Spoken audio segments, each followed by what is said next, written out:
Lizzie McGuire, you are an outfit repeater. Maybe I'm an outfit repeater, but you're an outfit rememberer, which is just as pathetic. I tried some new skincare and my skin is going through purging right now, so if you see any bumps or anything like that, just ignore it, okay? Just ignore it. Today we're talking about Lizzie McGuire. I am so excited about that because it is one of those shows that I watched when I was very little.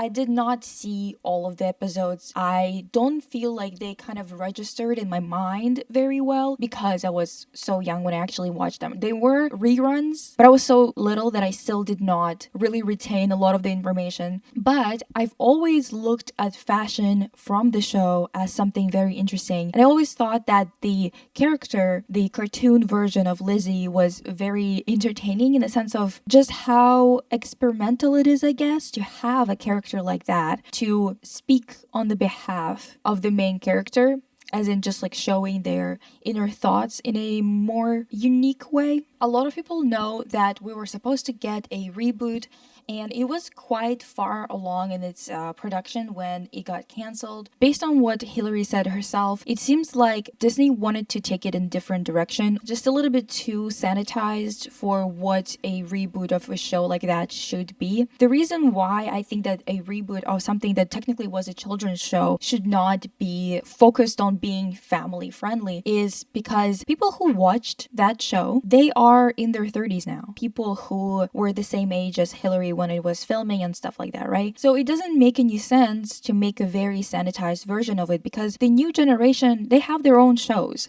Whenever you try to reboot something, of course you need to think about a new audience, maybe like trying to attract a new audience. But if you're gonna hire Hillary to be Lizzie McGuire, a 37-year-old woman, right? I don't think it would make any sense to expect the exact same thing as the original show where she was literally, what, 11 or something? 13? It just doesn't make any sense. I'm sorry, it doesn't. But first, today's video is sponsored by Craftsy. Craftsy is an online community of creative, like-minded people where members can find some inspiration, learn new approaches to crafting, and discover new interests or hobbies. I found this course on how to make French macarons, and it is a new course with 8 lessons, and so far I've learned that I need to get a bunch of things that I don't have because I'm just getting into baking, so I need a little bit of guidance in that. And as far as I know, a lot of people have these tools in their kitchen. I don't.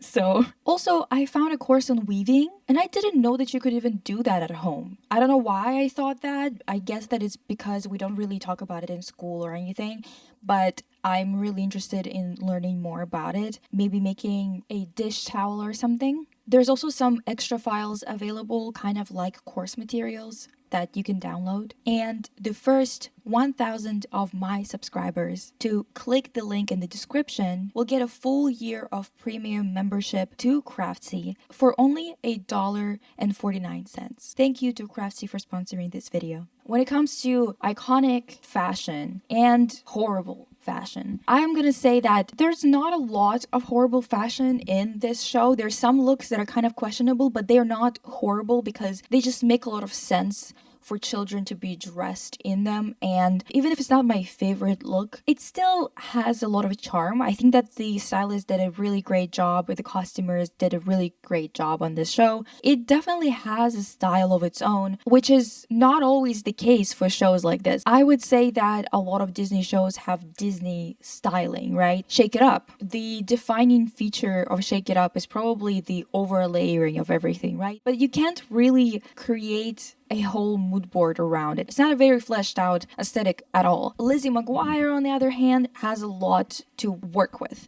And it does have something similar in its aesthetic as Totally Spice, even though Totally Spice is completely animated and it is over the top in terms of like the colors of their surroundings and everything. They still have a lot in common, in my opinion. The stylists from the show say that Hillary actually contributed a lot to Lizzie McGuire's outfits, and it definitely makes sense that stylists and costumers would listen to someone who is the age that they're trying to dress, right?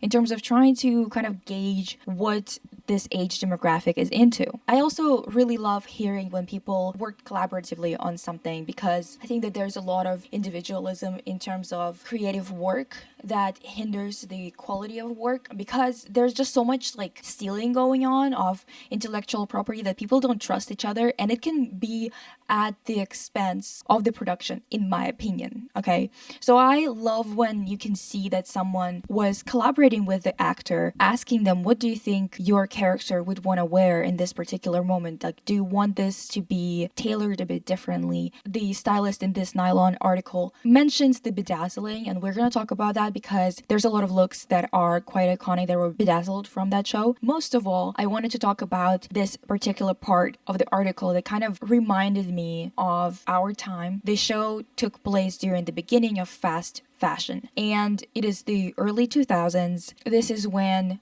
H&M opened and Forever 21 was having a great time. I think that it's really interesting because I think that this show marked or reflected that start of an era of fast fashion, and I feel like it got another boost to go into overdrive in 2020. Like, it was already growing and expanding and becoming, you know, an overgrown beast within the entirety of those 20 years, but I think that in 2020 we definitely kicked it up a notch. It's always going to be interesting to see where our beliefs come from, because I think that this quote about being an outfit repeater was definitely one of the quotes that were very influential. Lizzie McGuire, you are an outfit repeater. First of all, this quote on its own, but also I remember that there were quotes like that or statements like that in shows that I was watching growing up, like a lot. Like, they were everywhere. Constantly people would be insinuating that wearing the same outfit twice is a bad thing. Literally, an outfit repeater is like an insult. And I have said this before. I don't know if I've said it in a video, or maybe I tweeted it or something, or maybe I made a TikTok. I don't know. I have said this before, and I'm gonna say it again, that I am a proud outfit repeater. Not only that, I love dressing as if something is a goddamn uniform. I will wear it, wash it, and wear it again right after. I don't care whether you think it is boring or you think that I don't have something else to wear, or some people like don't know about the existence of washing machines, which is really interesting too. I love wearing things for longer because I actually start to get some kind of relationship with a piece of clothing that makes me feel like I'm wearing it instead of the piece of clothing wearing me. All right, maybe a couple of years ago where I was like, it's interesting that I don't have any attachment to my clothes anymore as I used to when I was a kid, because when I was a kid there was like a pair of pants that I had, maybe a couple of t-shirts or whatever the fuck. Like, I didn't have a whole wardrobe like I do now, and back then I had to wear it all the time, and I would have so many memories attached to those clothes. I even started an Instagram series. I'm not done with it. To those of you that think that I started it and dropped it, I didn't. It's just I'm not going to post it like every week or every whatever. I'm taking breaks in between because I'm working on a bunch of projects, but I continuously will be returning to it. That series is basically me taking one piece of clothing, not making an outfit or anything, and taking a picture in it with a very plain rest of the outfit. I just put on like a nude skirt, for example, if it's a top that I'm showing, the same base outfit, okay? I basically tell when I got it, like have I actually worn it? Was it a useful purchase or was it a stupid purchase and I just thought that it was going to be useful? And I also talk about the fabric, and I write down a memory that's connected to that garment, the most memorable time I wore it, basically. The reason for it is all connected to this phenomenon of fast fashion boom and being afraid of being an outfit repeater and stuff like that. I don't think I was thinking about it that much when I was a kid, mostly because I did not grow up in North America, so to me it wasn't like a big deal to be wearing the same thing. Maybe it's specifically LA thing. I don't know, girl, I don't know, but I did not grow up with this mentality, so to me it wasn't a big deal. However, when I became a teen and then when I moved to North America later on, I think that it definitely started to kind of influenced me, but I don't think that I was even conscious of it as much as I was just kind of like, well, these shoes are over now, you know, because I think that it's also a tactic of trying to get people to buy more, is oversaturating the market with the same design, literally having like a very, very similar design for a pair of shoes, for example. Not only do you have that original design, but you also have a million knockoffs, but you don't have a lot of options really when you think about it, because all of the options look very, very similar. So then when the next season comes and you're really tired of seeing that pair of shoes, not even only on you, but on everybody else, like it's that oversaturated, what do? You buy a new pair of shoes and you only have one option again. Maybe there's like a little variant, there's 2 straps on top instead of 1 or some shit like that, but it's basically the same shoe. But we all know that. The reason why I'm still bringing it up is because I think that this show probably has the most famous quote about being an outfit repeater. Like, if you know any other show that actually has a quote about being an outfit repeater that is more famous than a Lizzie McGuire quote, let me know, because I feel like there isn't one. This is one of those things that genuinely belong to this show. One of the biggest things that I remembered from the show was actually their hair. I saw pictures just like randomly while I was scrolling of the show, and I kind of looked at the outfits and I was like, oh, that's cute. I genuinely remembered only Miranda's hair, because her hair was wild in every single episode. With Lizzie, she had some crazy hairstyles, or not crazy, but you know, like wild. But she wasn't like that consistently, and I feel like Miranda takes the cake here. Her hairstyles went really wild. She had so many different colorful extensions put in, and you know, this like famous 2000s hair that like different spikes all around. It's just so interesting to see with the hair. I was always like, wow, how on earth would you even do that? But they had so many different looks in the show, like the crinkled hair. Do you remember all that shit? Yeah, I mean, I've never done it, but it's because I did not have that heating curling iron thing that had different types of patterns on it. But it's kind of a vibe, honestly. Flower clips, of course, and this hair is so quintessentially early 2000s. Like, you can't tell me anything. I asked you guys what outfits you do remember from the show. A couple of you said these pants from that episode where someone spilled like a slushie or something like that all over expensive jeans, so she had to take them off and switch to a different pair. And these pants, they're cute, but honestly the ones that she wore afterwards, I feel like were a little bit more interesting. At the same time, I do love both, and it's like, there's so many butterflies on her shirt. Of course I'm gonna be into it. Like, bitch, come on now. I'm such a Blue Marine girl. Of course I'm gonna like this. Except, what's up with the latest Blue Marine collection? Why? Can someone explain to me what happened? Because I understand that we had a change of creative direction, whatever. I just find it extremely confusing. I don't see a lot of cohesion in the collection, and I don't think it's a good launch for a new creative direction for the brand. I don't know. I'm not convinced. Anasui though, That's what big girls making money. That's fine. kind of snapped with the latest collection. Like, absolutely snapped. I fucking loved it. Anyway, we also had Kate the Bully. She always had, like, this is probably the only time when she was wearing something super saturated. She usually wears things that are a little bit more pastel-y, and I absolutely love it. They had this half up, half down situation for her quite a few times, and like a little pom-pom or a flower in her hair, and a little bit of fur trim here and there. It's cute as hell. I love it. Miranda, not only was her hair interesting, but also her outfits were a little bit more alternative and 90s grunge inspired. I wouldn't say that she was all the way there, because her and Lizzie still have a lot in common, and you can tell that they're kind of experimenting, and they do have separate styles. Lizzie's more like Britney Spears reincarnate, and I think that there were some outfits that I wasn't like crazy about, like for example this ones. They still look cute, you know, it's still a good fit for a couple of kids or whatever, but the show definitely provided some great moments. Also, one of the moments that obviously everybody remembers is Isabella from the Lizzie McGuire movie. Here it is. And it is iconic. I don't know what to tell you. It is absolutely amazing.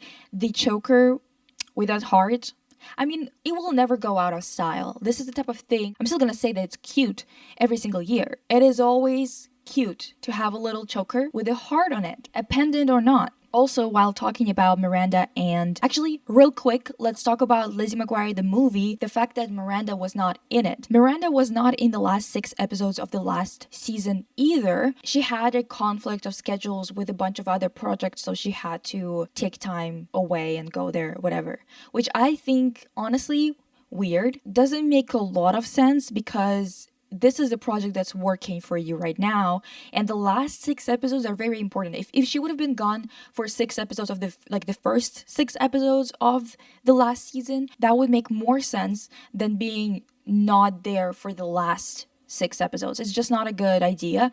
But regardless of all of that, she was actually available for the movie, yet it doesn't seem like she was invited to be in it. Once again, strange. It seems like there's been some kind of shady shit going on behind the scenes. It's either Miranda was doing something interesting, in quotations, or it was the producers or something, because I genuinely don't know how else this could be a thing, because the projects that she was tied to were also handled by Disney. It wasn't a random other company. You know, like it was all within the Disney family. So it doesn't make sense for them to hold her accountable for being booked if they're the ones who decided to switch priorities for this actor. Like, I feel like she was not even old enough to be making those types of decisions that would actually piss people off. And if people got pissed off at her for making those decisions when she was like 14, I think it's kind of messed up, to be honest. Anyway, for the reboot, I think she was also on board, but again, the reboot is done. Now, I want to talk about this specific episode, okay, in Lizzie McGuire, because I completely forgot about it until I was watching a bunch of clips and just like trying to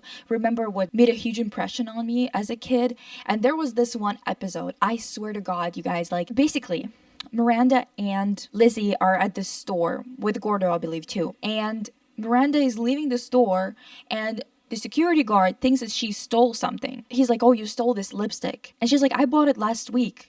And then she tells Lizzie, she's like, you were here with me. Tell him that, like, I bought it here, you know? And he's like, why is it unused or whatever? And she's like, well, because I haven't used it yet. I haven't used up my previous lipstick, which is actually interesting that this show that was so about, like, not repeating outfits and also was so fast fashion oriented, that it is so tame to compare to nowadays, where she actually thinks about finishing a lipstick before opening a new one. This tells a lot about how ridiculous we are being right now. Anyway, so she says to Lizzie that I didn't fucking steal it. You were here last time we were here buying it. And Lizzie was literally like, I don't remember that. Oh, come on, Lizzie, you were with me when I bought it. I don't think I was. I don't care whether she... listen. The problem is not that she doesn't remember, okay? The problem is that she wouldn't say, yeah, I was there for her friend.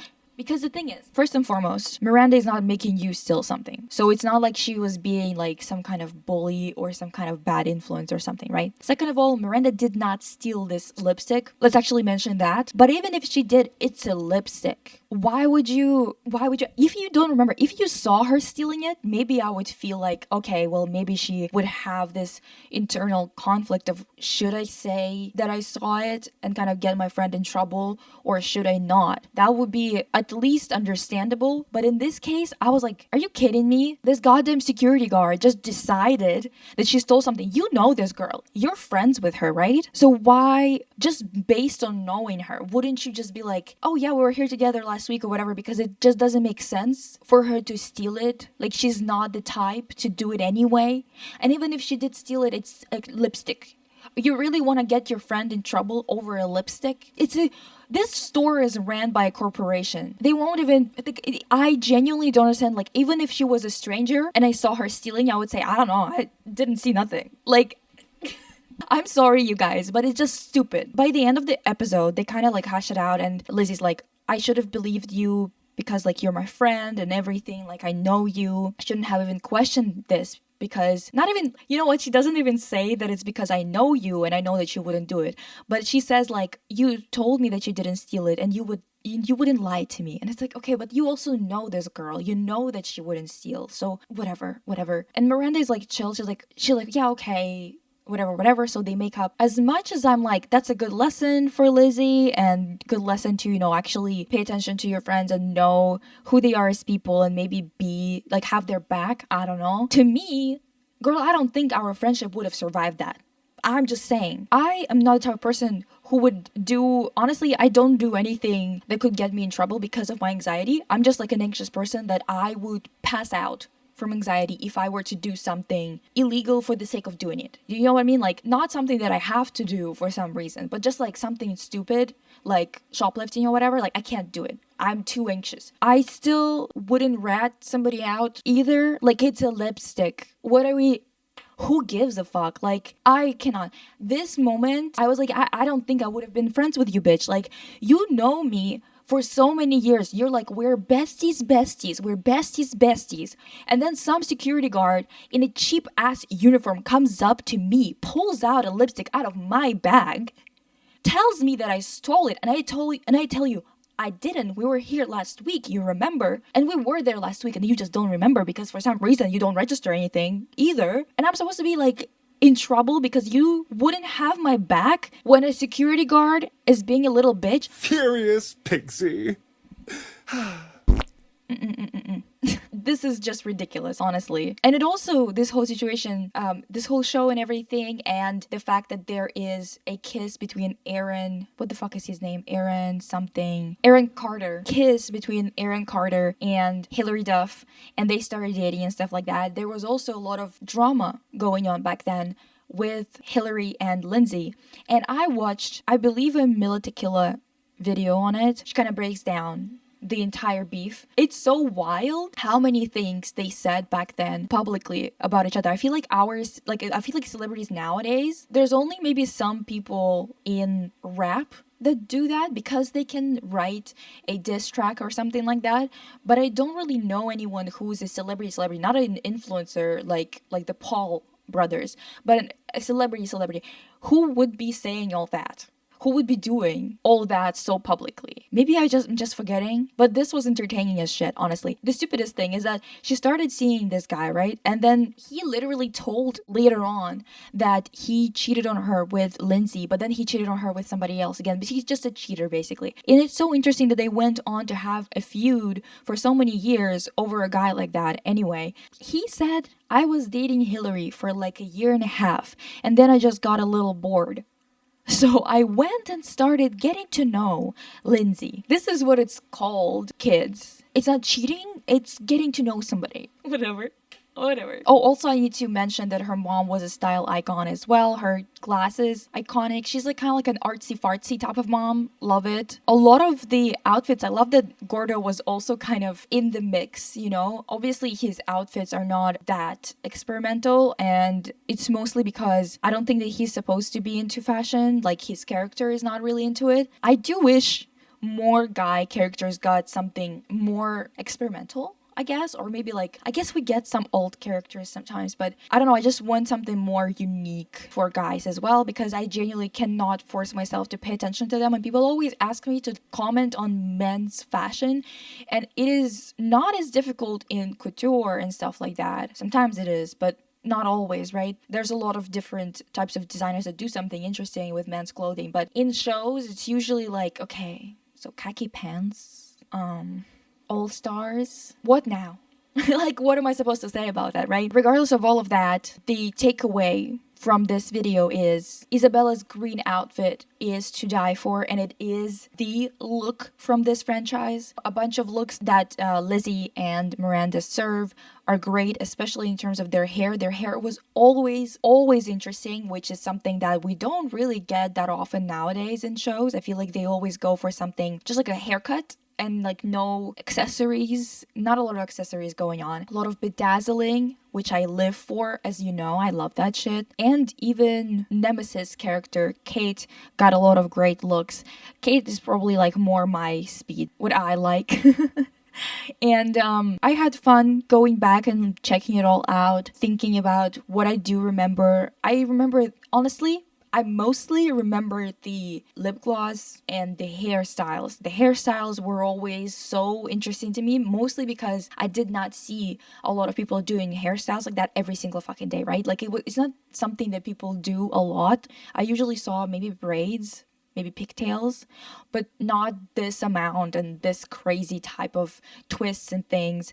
And I definitely tried to do that as a kid a few times and it was just not working. I'm not good with hair at all. I'm still not good at hair. Yeah, it was fun to check it out, honestly. So go revisit, go check out some of the, you know, like maybe compilation, or maybe go rewatch the show if you want to. Oh, the deep dive, by the way, is literally over 2 hours 30 minutes already. Finished like the editing is done and everything, and I still have shit to do. But it's coming. It's coming. I'm close. I'm close. Apparently, YouTube also makes the subscribe button light up now, or the like button, one of those. So like this video, subscribe. I'm gonna see if it actually does anything, because I think that's what I was told by one of my friends, that like it lights up now. I'm curious, and I will see you guys next time. Have a great day. Bye.